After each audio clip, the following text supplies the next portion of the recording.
Santa Maria de Betania. Si Santa Maria ng Betania ay isa sa 3 kilalang magkakapatid ng Betania.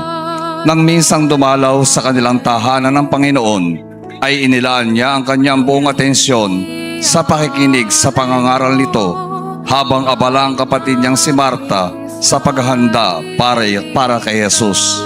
Sa kasalukuyan, iniuugnay ang pakikinig ni Maria sa pangangaral ni Jesus sa espiritual na gawa ng awa o spiritual works of mercy, gaya ng pagpapatawad sa mga makasalanan, pagbibigay aliw sa mga nagdurusa, at pananalangin para sa buhay at mga patay. Siya rin ang nagbuhos ng mamahaling pabango kay Jesus sa gisag ng nalalapit itong pagpapakasakit at pagkamatay sa krus. Kung kaya isang sisidlang alabastrong naglalaman ng pabango ang tanga ng imaheng ito, ginugulita siya tuwing 29 ng Hulyo. Ang aming pong pasasalamat sa pamilya Sikat Molina na nangangalaga sa imaheng ito. Santa Maria ng Betania, Ipanalangin mo kami. Kung ako'y maging